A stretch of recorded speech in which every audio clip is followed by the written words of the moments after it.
Bienvenidos a Aprendo en Casa. Soy el profesor Aldo Ramírez y ahora vamos a ver la clase número 7 del curso de biología. Vamos a recordar la clase anterior. Hemos dicho que los lípidos son estructuras ternarias, son insolubles en agua pero solubles en solventes orgánicos, que almacenan una gran cantidad de energía, son constituyentes de muchas estructuras orgánicas y que están constituidos básicamente por un ácido graso y un alcohol. También vimos cómo se clasifican los lípidos, y los lípidos se clasifican en lípidos saponificables y lípidos insaponificables. Los saponificables son, por ejemplo, los triglicéridos, las ceras, los fosfolípidos, los glucolípidos, los esfingolípidos, mientras que los insaponificables son los derivados simples, como por ejemplo los derivados del ciclopentano pehidroxetantreno, que forman los esteroides, y los derivados terpenos, como por ejemplo el caroteno, la vitamina A, la vitamina E y la vitamina K. Eso fue la clase anterior. La clase de ahora se titula Las proteínas. La palabra proteína deriva del término proteuro, que significa el primero.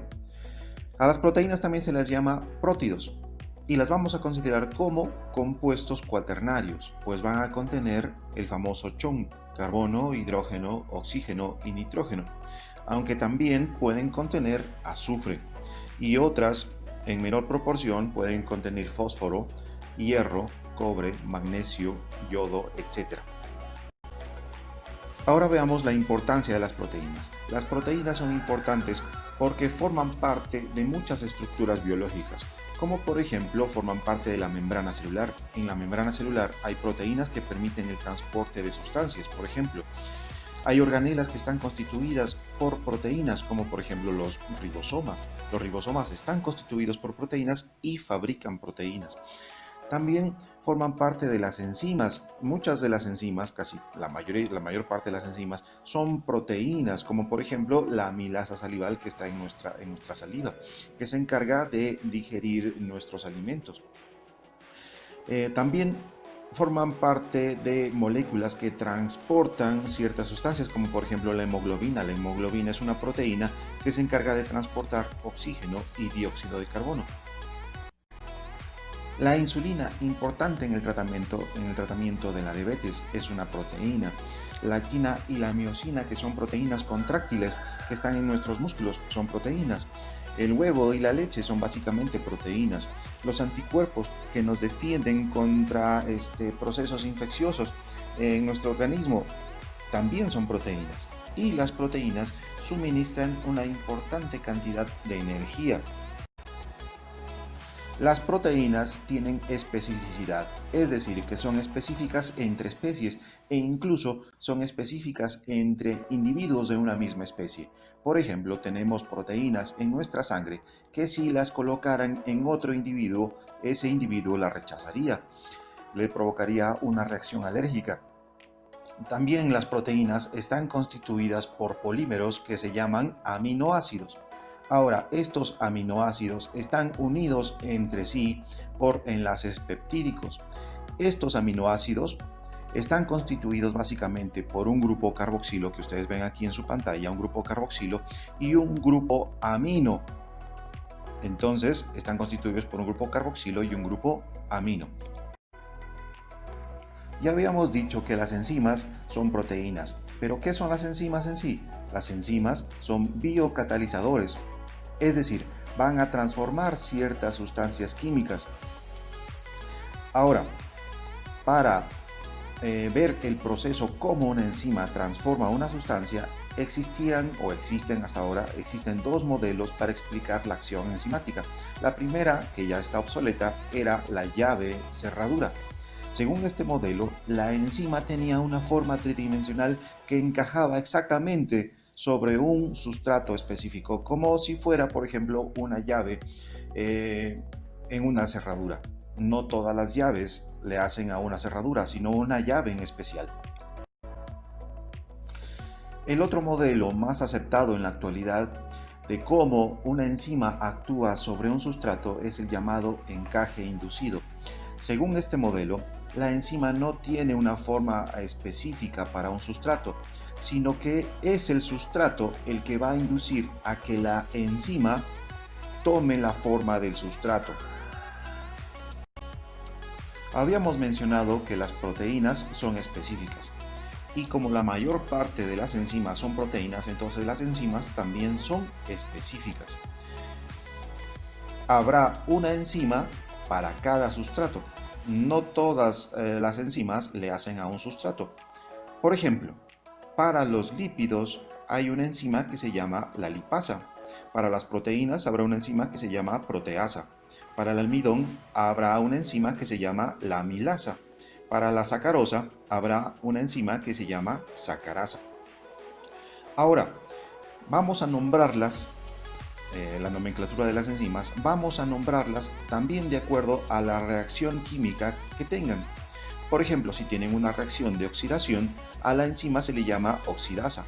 Si tiene una reacción de carboxilación, a la enzima se llama carboxilasa.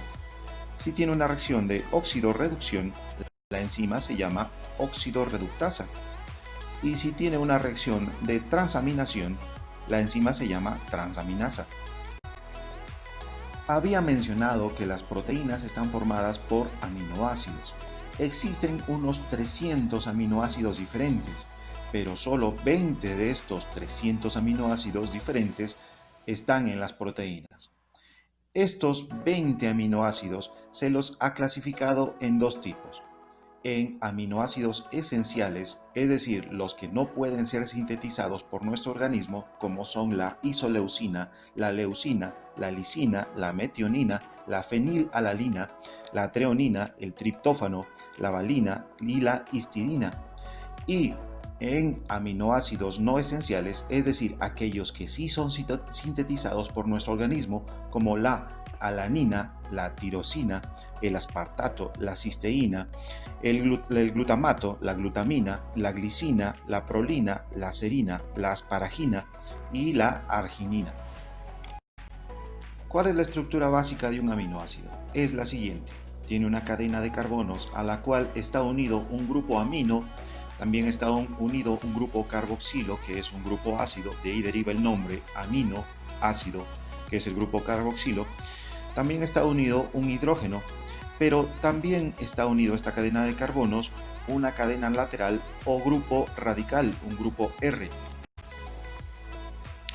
Ahora, de acuerdo a esa cadena lateral o grupo R que hemos visto, vamos a clasificar los aminoácidos en 5 grupos. Los aminoácidos con un grupo R, un grupo radical no polar, como son la glicina, la alanina, la valina, la leucina, la metionina y la isoleucina. También están los aminoácidos con un grupo radical neutro, como son la serina, la treonina, la cisteína, la prolina, la asparagina y el ácido glutámico. También tenemos a los aminoácidos cuyo grupo radical está positivamente cargado, es decir, es un básico, como la lisina, la arginina y la histidina. También tenemos a los aminoácidos cuyo grupo radical está cargado negativamente y que son ácidos, como el aspartato y el glutamato. Y por último tenemos a los aminoácidos cuyo grupo radical es un ácido aromático, como es la fenilalanina, la tirosina y el triptófano. Ahora, todos esos 20 aminoácidos que hemos estudiado se van a unir entre ellos por medio de enlaces peptídicos para formar las proteínas. Ahora, cuando todos los aminoácidos se han unido y han formado proteínas, las proteínas van a tomar las siguientes estructuras. Primero, tienen una estructura primaria, es decir, tienen una secuencia de aminoácidos en cadena. Ahora, cuando esa cadena de aminoácidos se enrolla formando una hélice, se dice que tiene una estructura secundaria. Cuando esta cadena de aminoácidos se enrolla entre sí, se compacta entre sí, ya vamos a hablar de una estructura terciaria.